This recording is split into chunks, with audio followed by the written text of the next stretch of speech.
নমস্কার, আমি শ্রী প্রণব আপনাদের সামনে প্রত্যেক দিনের মতো আজকেও এসছি।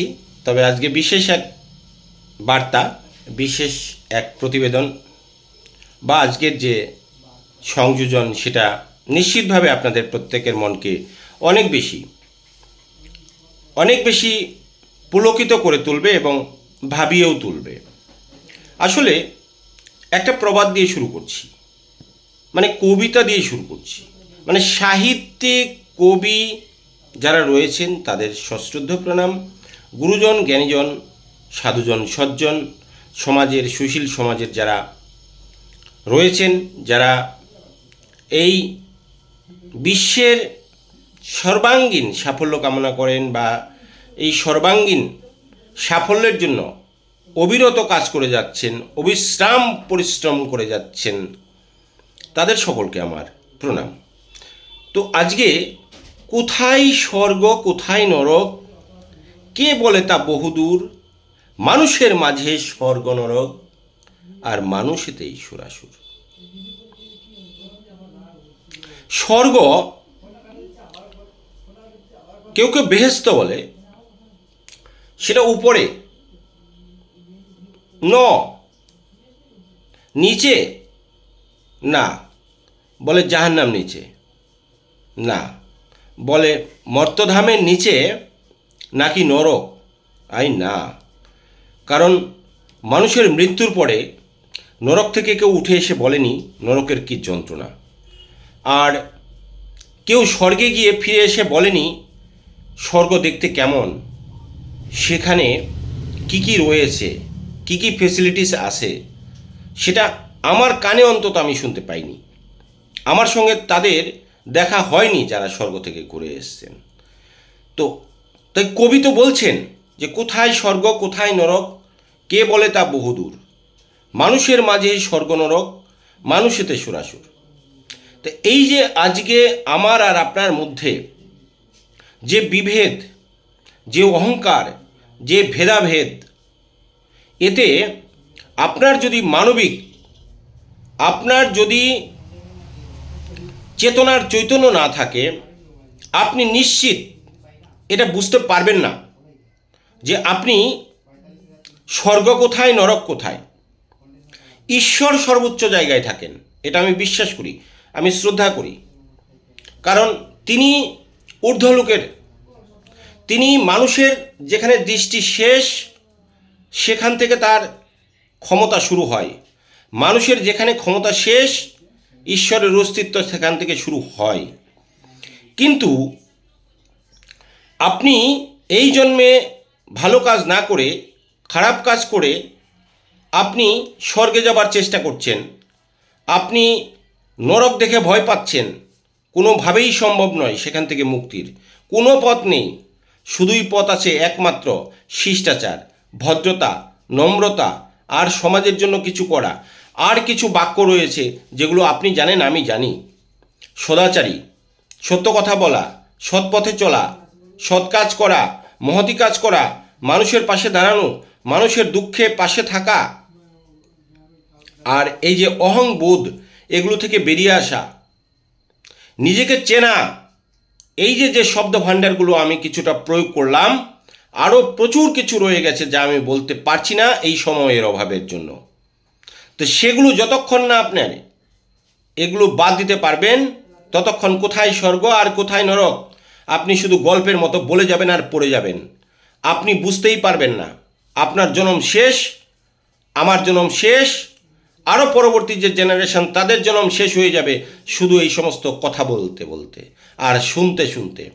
আসলে মানুষের যে অস্তিত্ব, মানুষের যে বিবেক, মানুষের যে চেতনার চৈতন্য, মানুষের যে উন্মুক্ত ভাব, মানুষ হওয়ার যে একটা বাসনা, যেটা 84 লক্ষবার জন্মগ্রহণের আগে আপনার ছিল, যে আমি মানুষ হব, মানুষের মতো কাজ করব, আমি পৃথিবীতে যাব, আমি ধরাধামে যাব, ঈশ্বরের নাম গান করব আর সৎপথে চলবো, সত্য কথা বলবো, মানুষের সেবা করব, সমাজের সেবা করব। তা এসে যখন আপনি অতি লোভে পড়ে গেছেন, আপনি শুধু নিজের আর নিজের চাই চাই চাই করে আপনি যখন দিনগুলোকে একের পর এক শেষ করে দিচ্ছেন, তখনই শুরু হয়েছে আপনার নরক যন্ত্রণা। কারণ একটা সময় আপনার নিজের অজান্তে যখন বিবেককে দংশন করেন, কলুষিত হয়, আপনার মন খারাপ হয়, আপনার যখন একবার একটা রাস্তা ক্রস করে আরেকটা রাস্তায় যেতে গেলেও একটা টার্নিং হয়, সেই টার্নিং পয়েন্টে একটা বিবেকবোধ প্রত্যেক মানুষের মধ্যেই উন্মেষ ঘটে। তো সেই উন্মেষণের সময় আপনি যখন বেদনা অনুভব করেন বা বুঝতে পারেন, তখনই আপনার হচ্ছে কিছুটা পুণ্য সঞ্চয় হয়। আর আপনি যতদিন এটা না করতে পারবেন, ততদিন হাই হতাশ, শুধু অহংবোধ এবং আমার আমার আমার করতে করতেই আপনার জীবন শেষ। আর শুধু এই কিছু গল্প, অজানা গল্প আপনাকে আপনার পথকে, আপনার পরিবারকে, আপনার এলাকাকে শেষ করে দেবে, শুধু পরলোকে যাওয়ার একটা ভাবনা নিয়ে। কেন? আপনি এত জন্ম তপস্যার পরে একবার মানুষ হয়েছেন। এই মানব জন্মে আপনি মানুষের মতো কাজ করুন। এই মানব জন্মে আপনি সমাজের জন্য কাজ করুন। মানব জন্মে ঈশ্বরের ব্রত পালনা করুন, ঈশ্বরের জন্য কাজ করুন, ঈশ্বরকে সামনে রেখে সত্য পথে চলার চেষ্টা করুন, সত্যকে সত্য বলার চেষ্টা করুন, সত্য কথা বলার চেষ্টা করুন, সৎ পথে চলার চেষ্টা করুন। আপনার যে দুটো নয়ন দিয়েছে ঈশ্বর, সেই নয়ন দিয়ে স্বচ্ছ কিছু দেখার চেষ্টা করুন। তবে আপনার স্বর্গ কোথায়, নরক কোথায় আপনার জানবার প্রয়োজন নেই, আমার জানবার প্রয়োজন নেই। এগুলো জানবার জন্য ঊর্ধ্বলোকে একজন রয়েছেন, তিনি সব করে দেবেন। আপনার রাস্তা একদম বিস্তর এবং সমতল, বন্ধুর নয়। আপনার রাস্তা খুবই সুন্দর, তিনি রয়েছেন, তিনি করে দেবেন।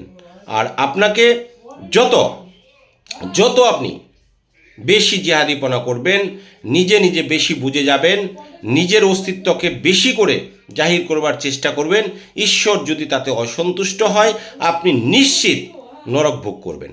আর নরক মাটির নিচে নয়, এই জন্মেই আপনাকে ভোগ করে যেতে হবে, যেটা ব্যথা আর বেদনা। আপনার মন একটা সময় দেখবেন খারাপ হয়ে গেছে, আর তাতেই আপনি বুঝতে পারবেন যন্ত্রণা শুরু হয়ে গেছে। কাজেই আমি বলবো যে ঊর্ধ্বলোক, ইন্দ্রলোক, দেবলোক নিশ্চিতভাবে রয়েছে, নিশ্চিত রয়েছে। কারণ বিভিন্ন ধর্মগ্রন্থে যেহেতু লেখা রয়েছে, সেটাকে আমরা বিশ্বাস করি, আমরা সেটাকে মানে পাথেয় করেই চলার চেষ্টা করি।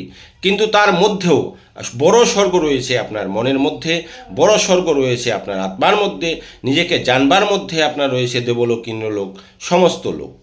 কাজেই আপনি নিজেকে জানবার চেষ্টা করুন যে আপনি কি করলেন, আপনি কি করছেন, আপনার কি করার কথা ছিল। আপনি যতক্ষণ না পর্যন্ত নিজেকে জানতে পারবেন, নিজেকে জানবার চেষ্টা না করবেন, ততক্ষণ পর্যন্ত কোনো রাস্তা প্রসারিত হবে না। আপনি এতে মন খারাপ করলেও আপনার কিচ্ছু করার নেই, কারণ মন খারাপ করলেও আপনি একা যেদিন এসেছিলেন, আপনাকে একাই যেতে হবে, এটা আপনি খালি মনে রাখুন। আর আপনাকে মনে রাখতে হবে যে এই যে পরিষ্কার করার যে জিনিস, সেটা আপনার কাছে আছে কিনা, সেটা মানে তৈরি করতে গেলে, সেটা প্রস্তুত করতে গেলে, সেটা কিনতে গেলে, সেটা পেতে গেলে কি করতে হবে, সেই পথটা আপনি আগে জানুন।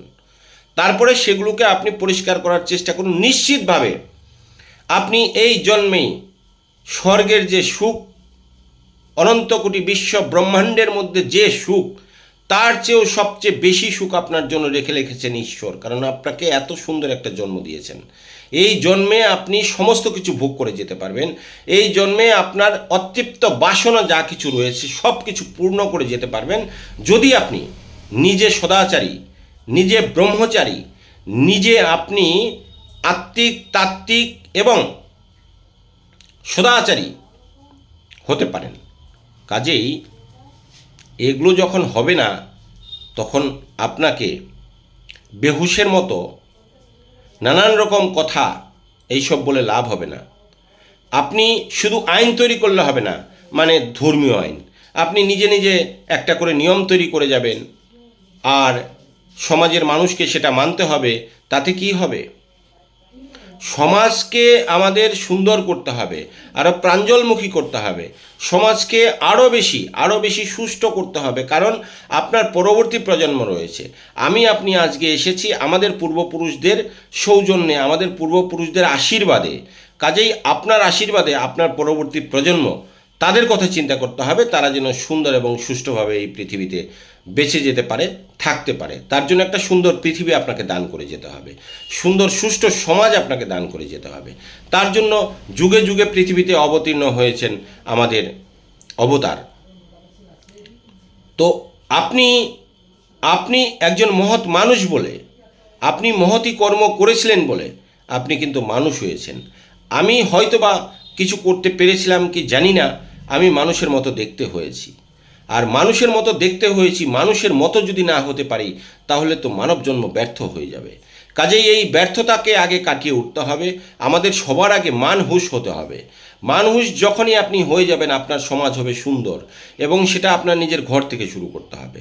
আর যদি বলেন উপরের দিকে তাকিয়ে আমি বৈকুণ্ঠ লোকে যাব, আমি স্বর্গলোকে যাব, আমি দেবলোকে যাব, ইন্দ্রলোকে যাব, বিভিন্ন লোকের চিন্তাভাবনা যদি করেন, তাহলে আমি যদি তার কিছু বিপরীত কথা বলি, সেটা মনে কিছু করবেন না। আপনাদের গুরুজনদের চরণে প্রণাম রেখে বা শ্রদ্ধা রেখেই আমি কথাটা বলছি যে স্বর্গ যদি উপরেই হতো তাহলে এত রকেট যাচ্ছে, এত উপগ্রহ ঘুরছে, এত কিছু হচ্ছে, তাহলে স্বর্গের সঙ্গে ধাক্কা লাগতো। নিশ্চিতভাবে আপনাকে এই জন্মে এইখানে সুফল কাজ করতে হবে, সুন্দর কাজ করতে হবে, মহতি কাজ করতে হবে, তবে আপনি ওই জায়গায় সুষ্ঠুভাবে যেতে পারবেন। আপনি পুষ্পরথে করে যেতে পারবেন, নিশ্চিত যেতে পারবেন। স্বর্গ উপরেই আছে আর নিচেই আছে, সেই তত্ত্ব, সেই তর্ক বিতর্ক আজকে নয়, আরেকদিন হবে। আমি বললাম উপরেই আছে, ঠিক আছে, আপনি বলছেন উপরেই আছে, কাজটা তো ভাই করতে হবে। ইঞ্জিন যদি সুস্থ না থাকে, আর ইঞ্জিনের মধ্যে যদি পেট্রোল আর ডিজেল না থাকে, আর কেরোসিন না থাকে, আর মোবিল না থাকে, আপনি কোনো গাড়িই চালাতে পারবেন না, কোনো গাড়িই আপনার চলবে না। কাজেই নিজের মনের যে খোরাক, নিজের মনের যে আত্মা, আপনার মনে নিজেকে যে জানা, নিজেকে যে ঢোকা, নিজের মধ্যে নিজেকে নিয়ে যে বিশ্লেষণ করা, সেটা যদি আপনি না শিখতে পারেন তাহলে কিচ্ছুটি হবে না। আপনি দুতলা বাড়ি বানাচ্ছেন, তিনতলা বাড়ি বানাচ্ছেন, চারতলা বাড়ি বানাচ্ছেন, পাঁচতলা বাড়ি বানাচ্ছেন, ঠিক আছে, সেগুলো আপনার এই জন্মের হয়তো কর্মফলের মধ্য দিয়ে আপনি হয়তো এইসব তৈরি করছেন, আপনি প্রাসাদ তৈরি করছেন, আপনি সুন্দর জীবনযাপন করছেন, নিশ্চিতভাবে আপনি একজন ভালো মানুষ, সেই জন্যই আপনাকে ঈশ্বর এত পরম প্রাপ্তি দিয়ে দিয়েছে। কিন্তু যাদেরকে দেয়নি তারাও হতাশ হবার কিছু নেই। আপনি নিশ্চিতভাবে আজ থেকে সত্য এবং সুন্দরের পথ আপনি বাছাই করে নিন, সত্য এবং সুন্দরের সাথে আপনি চলার চেষ্টা করুন। নিশ্চিতভাবে আপনি যদি আপনার কর্মফল অনুযায়ী এই জীবদ্দশায় ফল না পান তখন আমাকে বলবেন। আপনি দেখবেন আপনার পরবর্তী প্রজন্ম আপনার এত সুন্দর জীবনযাপন করবে যা ঊর্ধ্বলোকের চেয়েও বেশি আনন্দ পাবেন, বেশি শান্তি পাবেন। তার জন্য আমাদের কি করতে হবে? অতিরিক্ত লোভ লালসা থেকে বেরিয়ে আসতে হবে, অন্যায় কাজ থেকে বেরিয়ে আসতে হবে, মানুষকে আঘাত দেওয়া থেকে বেরিয়ে আসতে হবে, মানুষের মধ্যে হিংসার থেকে বেরিয়ে আসতে হবে। শুধু হতে হবে নিজেকে নিয়ে বিশ্লেষণ, আমি কি জন্য এসেছিলাম, আমি কি করছি, আর আমার কি করা প্রয়োজন। এই তিনটে জিনিসের পাশাপাশি আমাদের করতে হবে সত্য কথা বলা, সৎ পথে চলা এবং সদুপদেশ দেওয়া, আর অন্যায়কে প্রশ্রয় না করা। আরও বেশ কিছু তত্ত্বকথা, তাত্ত্বিক কথা যেগুলো রয়েছেন, যারা সমাজের জ্ঞানীজন, গুরুজন এবং সাধুজন, সজ্জন ব্যক্তি রয়েছেন, তাদের শ্রীচরণে প্রণাম রেখে বলছি, তাদের কাছে আপনারা যাবেন, তারা সুন্দর সুন্দর উপদেশ আপনাদেরকে দেবেন এবং আপনাদের এই মানব জন্ম হবে অনেক বেশি, অনেক বেশি সুন্দর এবং সাফল্যমণ্ডিত। সবাই ভালো থাকবেন, পরবর্তী ভিডিওতে আবার দেখা হবে। হরে কৃষ্ণ, রাধে রাধে।